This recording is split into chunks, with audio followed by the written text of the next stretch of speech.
Salam, hər vaxtınız xeyir olsun. Bugün ABC Akademi Biologiya sınaq toplusundan ümumi sınaqların sınaq 3-ün izahına baxacağıq. Sual 1. Şəkildə təsvir olunan proses bitki hüceyrəsinin neçə növ strukturunda baş verər?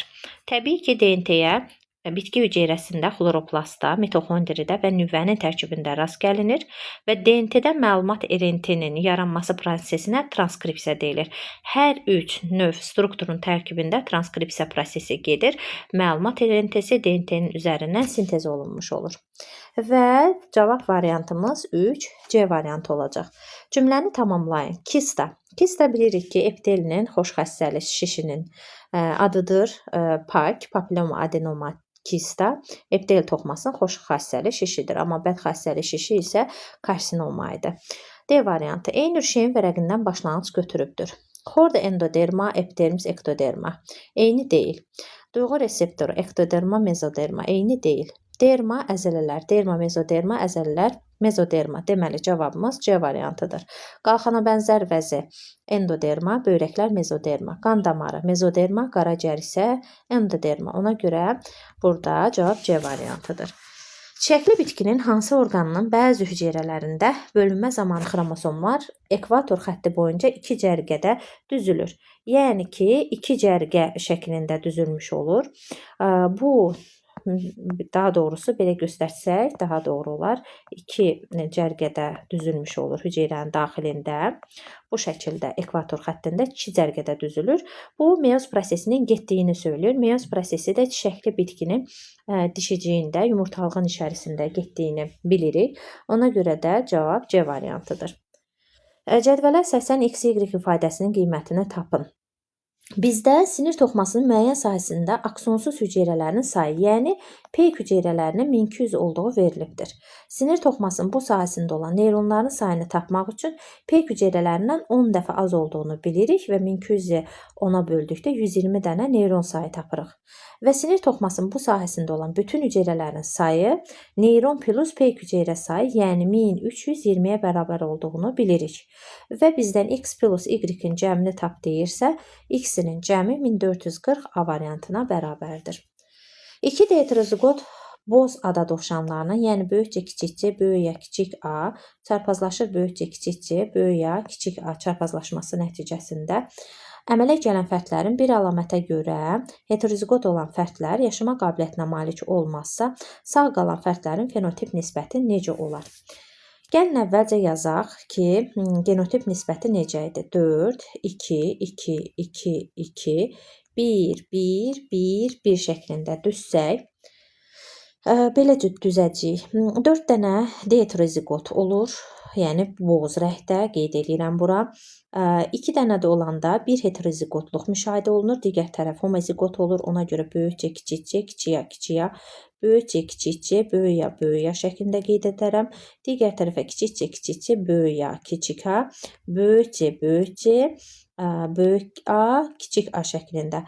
Burada baxıram ki, deməli, mane olan pigment yoxdur deyə qara rəngdir, burada boz rəngdir, burada pigment yoxdur deyə ağ rəngdədir, burada boz rəngdədir, çünki həm pigmentlilik var, həm mane olan gen vardır.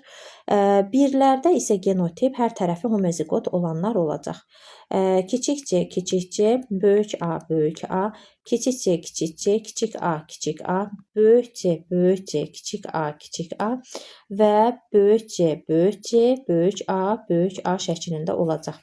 İndi baxırıq, pigmentlilik yoxdursa ağ rəngdədir, pigmentlilik yoxdursa ağ rəngdədir, pigmentlilik var, amma mane olan gen yoxdursa qara rəngdədir və pigmentlilik var, mane olan gen də varsa bu boz rəngdədir. Və bizdə şərtdə deyir ki, bir əlamətə görə heterozigot olan fərdlər yaşama qabiliyyətinə malik olmazsa, baxırıq ki, ikilərdə bir tərəfə görə heterozigot, digər tərəfə görə homozigotdur. Ona görə onlar yaşama şansını itirmiş olur, çünki şərtimizdə elə tələb olunur. Yerdə qalanlar 4 dənə boz. Baxıram ki, 4 boz burada, bir dənə rəngimizi dəyişək. Baxın, 4 dənə boz burada, 1 dənə boz burada. Deməli, 5 dənə boz oldu. Sonra baxırıq, 1 dənə qara, 1 dənə buradan yazaram qara və cəmi 2 dənə də ağa rast gəlinir. 5-in 2-yə, onun da 1-ə nisbəti cavab D variantı olacaq.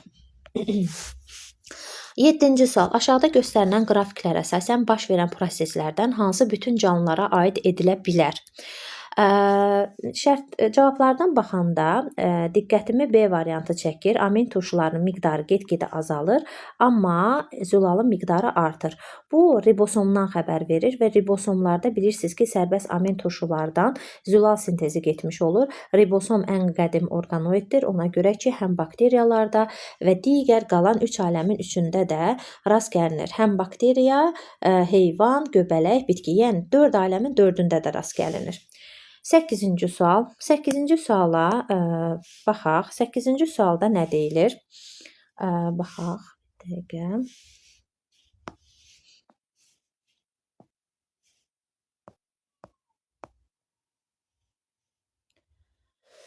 Bəli, 8-ci sualda bizdən nə soruşulur? Deməli, 8-ci sualda böyük Y, kiçik Y, böyük B, kiçik B, böyük C, kiçik C çarpazlaşdırılıb. Kiçik Y, kiçik Y, böyük B, kiçik B, böyük C, kiçik C genotipli fərqlərin çarpazlaşmasından alınan fərqlərin hansı hissəsi resessiv əlamətlərin X-nə malikdir deyilir. Birinci biz bunu hissə-hissə çarpazlaşdıraq. Böyük Y, kiçik Y-nı kiçik Y, kiçik Y ilə çarpazlaşdıraq. Böyük Y, kiçik Y çarpazlaşır kiçik Y, kiçik Y ilə. Təbii ki, alınır böyük Y, kiçik Y, kiçik Y, kiçik Y. Sonra ikinci hissə böyük B, kiçik B çarpazlaşdıraq böyük B, kiçik B ilə. Alınır böyük B, böyük B. 2 dənə böyük B, kiçik B alınır kiçik B, kiçik B.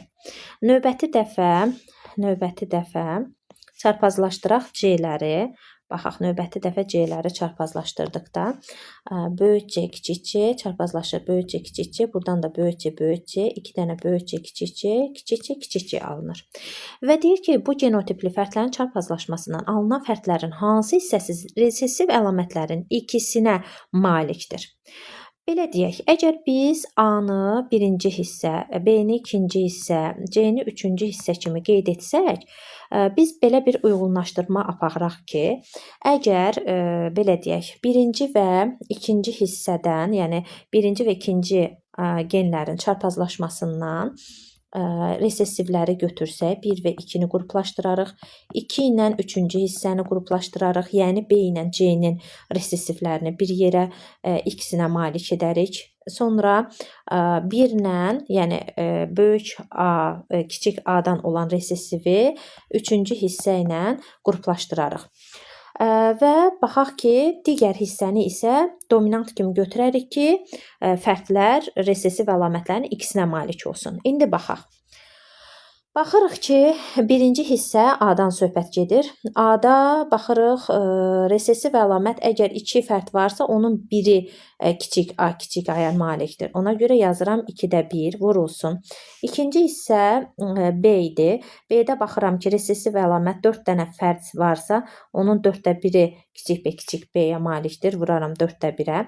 Amma üçüncü olan C-dən ancaq dominantları götürərəm. Baxıram ki, dominantlar 4-də 3 hissəsini təşkil etmiş olur. Vuraram 4-də 3-ə. 4-də 3-ə vuraram. Bərabərdir. 2-də 1, 4-də 1, 4-də 3 olur. 32-də 3. Rəngimizi dəyişək. İndi ikinci ilə üçüncü hissədən resessivi götürərəm. İkinci hissəni B-dən resessiv hissə 4-də 1-dir doğrudan da. Üçüncü hissə kimi C-dən resessivi götürərəm. O da 4-dən 1-dir. Amma birinci hissə kimi A-dan dominant hissəni götürərəm. O da elə resessiv kimi 2 fərdin birini təşkil etmiş olur. Belə deyək, 4-də 1-i 4-də 1-ə, 2-də 1-ə vurduqda bərabərdir, 32-də 1 alınır. İndi birinci ilə üçüncü hissəni, yəni ikisinin resessiv əlamətlərini götürək. A ilə C-nin resessiv hissəsini götürək, B-nin isə dominant hissəsini götürərik. Birincidən yenə də baxıram, onsuz da dominantı da, resessivi də 2-də 1 hissədir. Üçüncü hissəyə baxıram ki, C-nin resessiv hissəsi 4-dən 1-dir. Amma ikinci hissəni, yəni B-nin dominantlarını götürəcəm. Dominant hissə də B-nin 4 dənə fərdinin 3-ünü təşkil etmiş olur. O da bərabər olacaq 32-də 3. Çünki 2-də 1-i vururuq 4-də 1-ə, vururuq 4-də 3-ə. Sonra bu ehtimalları toplayırıq. 32-də 3 üstə gəlinsin, 32-də 1 üstə gəlinsin, 32-də 3. O da bərabərdir 32-dən 7. Yəni cavabımız A variantı olacaq. İndi baxırıq digər suallarımıza. 9-cu sualda bizə deyir ki, aşağıdakı bir əlamət amin turşusuna aid 3 hissə verilmişdir. Xətti quruluşun əmələ gəlməsində bu hissələrdən hansı və ya hansıları iştirak edir? Təbii ki, xətti quruluşun əmələ gəlməsi üçün amin qrupundan hidrogen, karboksil qrupundan OH xaric olaraqdan yaranmış, yəni əlaqə peptid rabitəsi yaranmış olur. Ona görə də 1, 3, C variantı olacaq. 10-cu suala baxırıq. 10-cu sualda aşağıdakı nəsil ağacında fərdlərin qan qruplarının fenotipləri verilmişdir. Nəyi verilmişdir? Fenotipləri. Hansı rəqəmlə verilən fərdlər homozigot genotipli ola bilər? Baxırıq ki, aşağıdan yuxarı getsək, burada bu fərd, yəni doğulmuş fərd A-nı, yəni qız uşağı anasından alıbdır, B-ni isə atasından alıbdır. Qız uşağı B-ni atasından alıbsa və fenotipi 3-cü qan qrupu kimi göstərilirsə, deməli 0-nı kimdən alıbdır? 0-nı alıbdır anasından. Bura yazıram B0. Aha, sonra baxırıq ki, A-sını atası, bu doğulmuş oğlan uşağı A-sını atasından alıbsa, B-sini də kimdən alıb? Anasından almışdır. Və buradakı oğlan uşağı B-sini anasından alıbsa və fenotipi 3-cü qan qrupu kimi göstərilirsə, deməli 0-nı alıbdır, digər, yəni ata valideynindən götürmüşdür. Belə deyək, bu şəkildə qeyd edəcəyik. Burada baxırıq ki, A-sını anasından alıbsa, 0-nı atasından götürmüşdür. A-nı anadan, B-ni isə götürmüşdür atasından. İndi əlamət kimi birincidə qaldı A. Çünki biz A-da yazsaq doğrudan da bu fərdlər alınır. A0-da yazsaq evladları 4-cü qrup və 2-ci qrup meydana çıxmış olur. Burada isə BB yazsaq da B0 və AB tipli fərdlər dünyaya gələcək. B0-da yazsaq, yəni həmin B0 və AB tipli fərdləri dünyaya gələcək. Baxaq. AB, B0. Bəli. Deməli burada həm homozigot genotipli ola bilər deyəcəyim valideynlər 1 və fərdlər daha doğrusu 1 və 3 A variantı olacaq. Sonra verilənlərdən neçəsi ribosomda sintez olunur? Glukoza karbohidratlara aiddir, insulin zülaldır, selulaza fermentdir, zülaldır, hemoglobin zülaldır, interferon zülaldır. Hansı ki interferon virusların çoxalmasının qarşısını alandır. Hemoglobin eritrositin tərkibinə daxil olan 4 dənə zülalın birləşməsindən, 4 globulan birləşməsindən əmələ gəlmiş mürəkkəb zülalı idi. Cavabımız D variantı olacaq.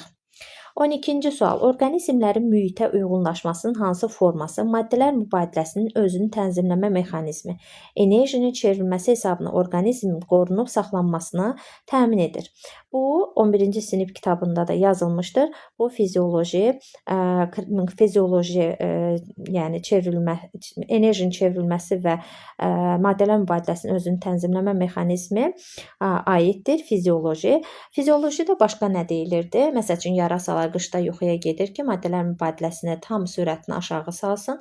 Həmçinin də digər yayda da fəaliyyətini sabit saxlayan, qışda da həmin fəallıqda hərəkət edən canlılar, hansı ki məməlilər pi qatını qalınlaşdırır qış vaxtı, xəz dərilərini, xəz örtüyünü qalınlaşdırırlar. Bu zaman bədəndən kənara verilən istilik azalır. Amma enerjinin xaric olması isə enerji vermək isə daha çox çoxalmış olur. Sonra fizioloji uyğunlaşmaya aid oldu. 13. Refleks qövsünün ikinci hissəsinə aiddir. İkinci hissə bilirik ki, hissi neyronun dendritindən, cismindən və aksonundan ibarətdir.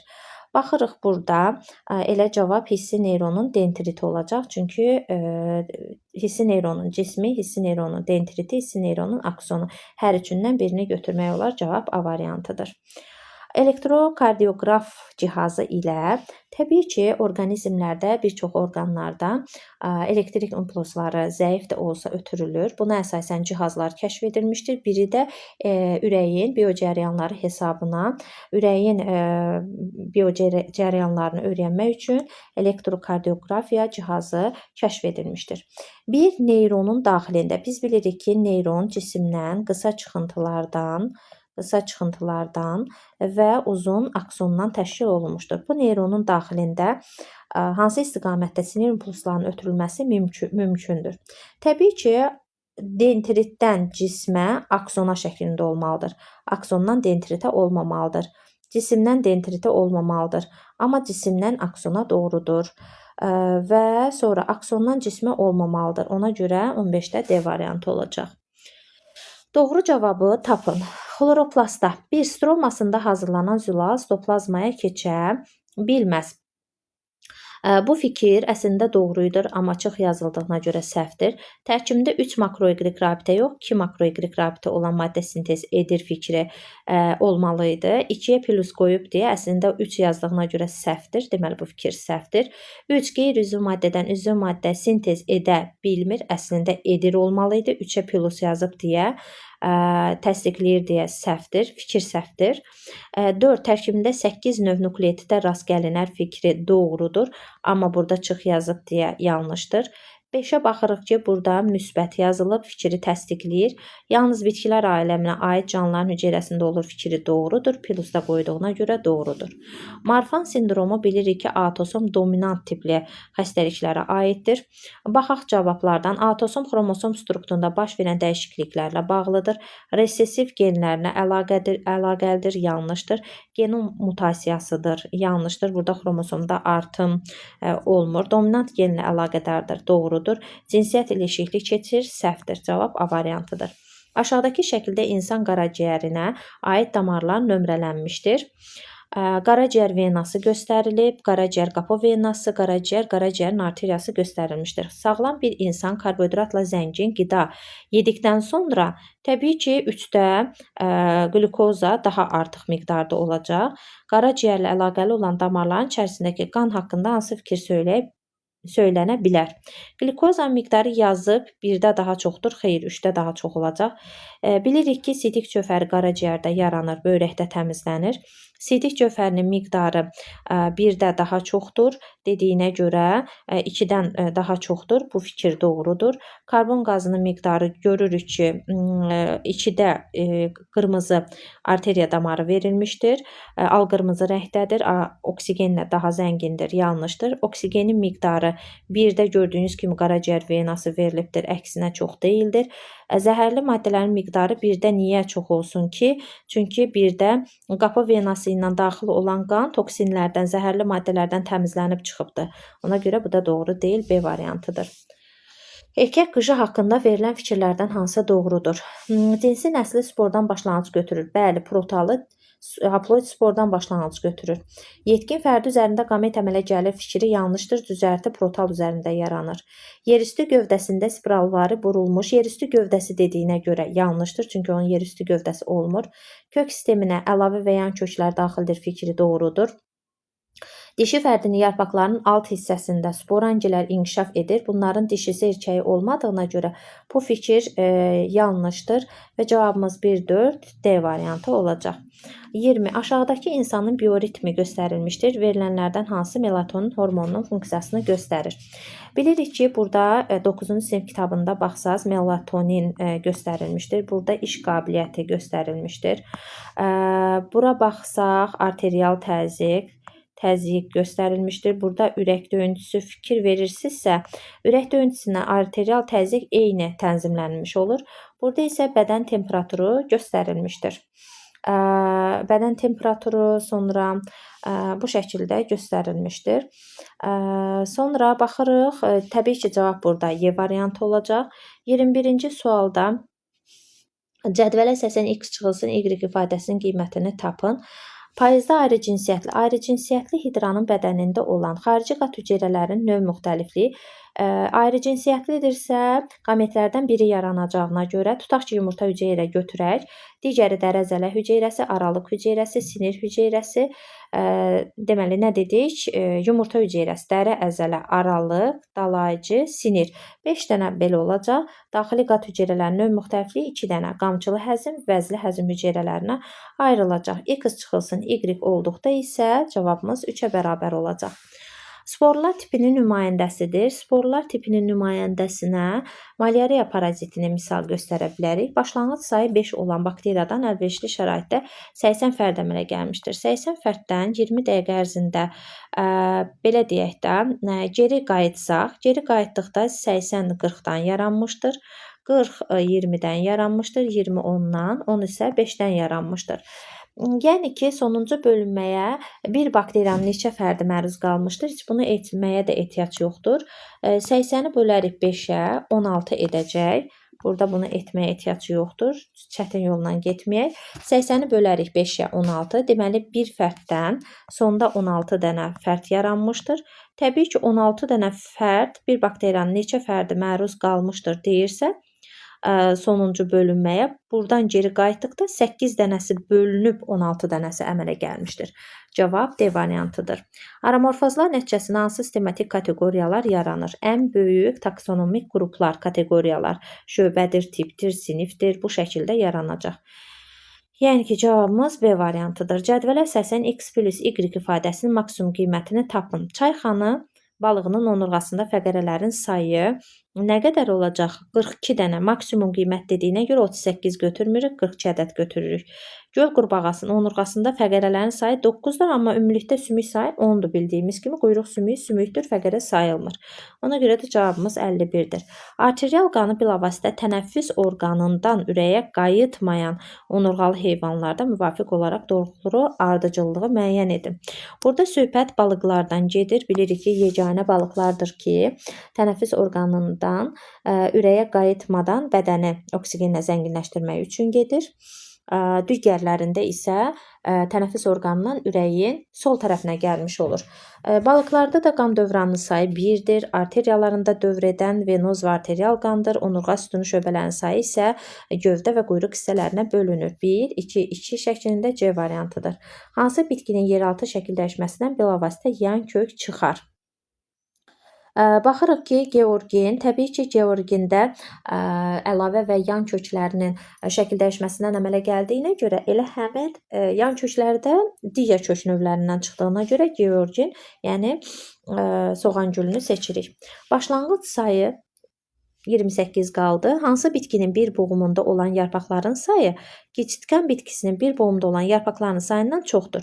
Gicitkan bir boğuma 2 dənə yarpaq birləşdiyini bilirik və demək ki, bundan çoxdursa topalı düzülüş axtarmış olur. Ona görə də oleander olacaq D variantı. Başlanğıc sayı 4 ədəd olan bakteriya 1 saat ərzində maksimum sürətlə bölünmüşdür. Yəni 20 dəqiqədən bir. Bu müddət ərzində neçə bakteriyanın bölünməyə məruz qaldığını müəyyən edin. 1 saat ərzində n bərabərdir 60-ı bölərik 20-yə, 3 alırıq.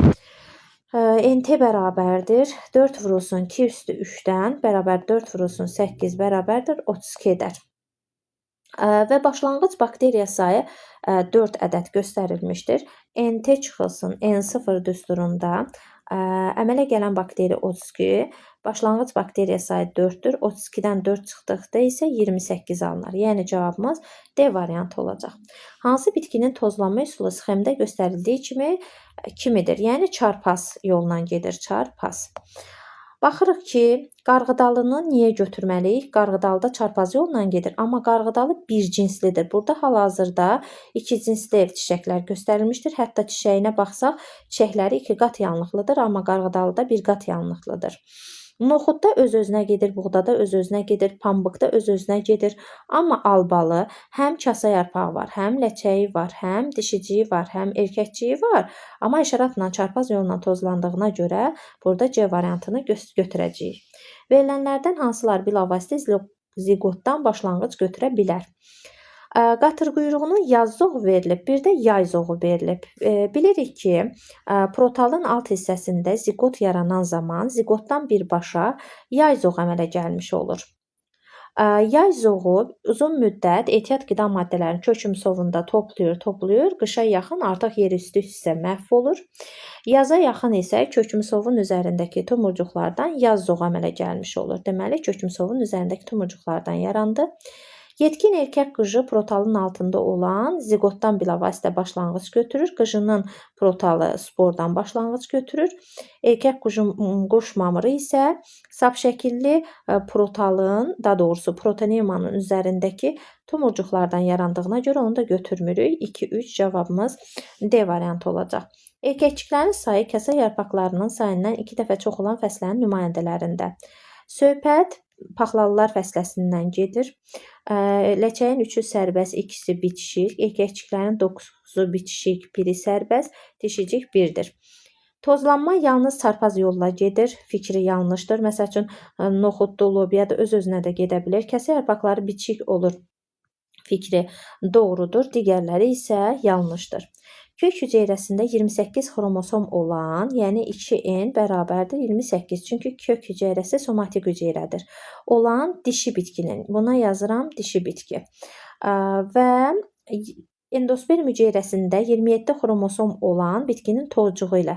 Deməli, erkək endospermi 27-dirsə, bunun haploidi 9-dur, 2N isə 18 olduğunu tapdıq. Çarpazlaşmasından əmələ gələn hibrid bitkinin dölsüzlüyü Karpochenko metodu ilə aradan qaldırıldıqdan sonra dişi bitkinin haploid xromosom dəsti yumurta hüceyrəsi 14 olacaq. Bu dişi bitkinin yumurta hüceyrəsidir. Erkək bitkinin spermisi isə haploid dəsti 9 olacaq. Bu da erkək bitkidir. Bunların mayalanmasından əmələ gəlmiş zigot olacaq 2N bərabərdir 23-ə. 23-ü də Karpochenko metoduna məruz qoysa olacaq 46. 3 somatik hüceyrə dediyinə görə vuracam 3-ə, olacaq 138. Yəni 33-də C variantı. Verilən canlıların hansında hüceyrə divarı olmur? Hüceyrə divarı heyvanlarda olmayacaq. Amöbdə, leishmaniyada. Salmonella spor əmələ gətirməyən bakteriyadır. Mukor göbələkdir, bir hüceyrəli, çox nüvəlidir. Ksantoriya isə yarpaq şəkilli şibyələrə aid idi. Ona görə cavabımız 4 və 5 C variantıdır. Xloroplasta malik olan hüceyrədə hansı olmaz? Xloroplast varsa söhbət bitkidən gedir. Glikogen isə heyvanlarda və göbələklərdə olur. Hansı aləmin protisent nümayəndəsi yoxdur? Təbii ki, söhbət göbələklərdən gedir. Göbələyə aid xüsusiyyət seçəcəyik. Əsasən sporla çoxalan canlılar aləminin nümayəndələridir. Mən 36-da C seçərəm. 37 xüsusi toxuma və orqanlara malik deyil. Çovdar bitkisi toxuma və orqanlara malikdir. Erkək qıjı da həmçinin. İslandiya mamırı və daş xınası hər ikisi şibyədir. Tərkib hissələri ibarətdir. Göbələklər və yaxud da ki, bilirsiniz ki, şibyələrin tərkibində 3 aləmin nümayəndə ola bilər. Ya göbələk, ya siyanobakteriya birliyi, ya da ki, göbələk, yosun birliyi ola bilər. Göbələk həmişə var, ya siyanobakteriyanın birgəliyi var, ya da ki, yosunlarla. Ona görə 1, 2 cavabımız olacaq 37-də D variantı. 38. Eyler-Venn diaqramına əsasən uyğun bədləri müəyyən edin. Daxili qəlsəmə ilə tənəffüs edən canlılar, xarici qəlsəmə ilə tənəffüs edən canlılar. 1. Sümüklü balıqlar.